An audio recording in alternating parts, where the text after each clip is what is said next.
এটা ভগৱানে আইমাতৃসকলক সৃষ্টি কৰিছে সেৱাৰ বাবে। যিদৰে উদাহৰণস্বৰূপে মমবাতি যে সৃষ্টি কৰিছে জ্বলাবৰ বাবে, ধূপকাঠি যে সৃষ্টি কৰিছে বা বনাইছে জ্বলি জ্বলি গুণ দিবৰ কাৰণে।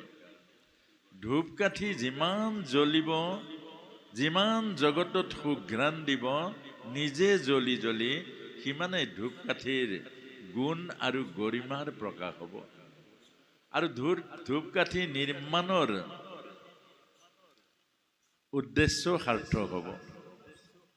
ঠিক মমবাতিবোৰ যেনেকৈ বনাইছে, অকল জ্বলি জ্বলি পোহৰ দি সেই পোহৰৰ মাজেৰে আনক জ্ঞানী গুণী আৰু আনক সুখ দিবৰ কাৰণে মমবাতিবোৰ বনাইছে। যিমান জ্বলিব সিমানেই পোহৰ দিব, আৰু যিমানেই পোহৰ দিব সমাজত সিমানেই জ্ঞানৰ জ্যোতি বিস্ফোৰিত হ'ব।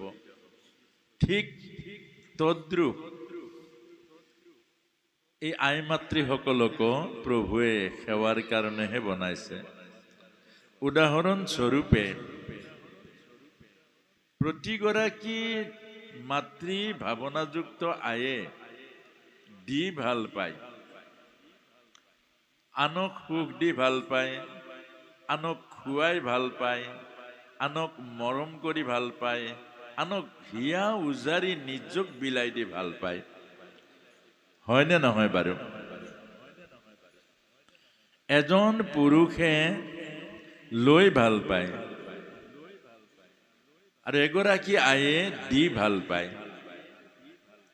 এজন পুৰুষে সেৱা লৈ ভাল পায়, এগৰাকী আয়ে সেৱা কৰি ভাল পায়। এয়াই হ'ল নাৰীৰ সৃষ্টিৰ ৰহস্য। উদাহৰণস্বৰূপে আকৌ সহজলৈ আনিছো, আপোনালোকে যে অন্ন বনায়,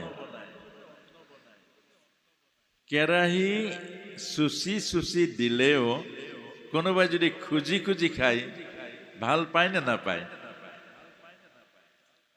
পায় নে নাপায়? এইটো মধুৰ আলোচনা। সত্যটো ওলাবই লাগিব, অকল এইটো ভাষণ নহয়, এইটো হ'ল বাস্তৱ জীৱনৰ আচৰণৰ জ্ঞান। দি ভাল পায় নে নাপায়? আইমাতৃসকলে স্বামীৰ মংগলৰ কাৰণে, স্বামীৰ দীৰ্ঘায়ুৰ কাৰণে, স্বামীৰ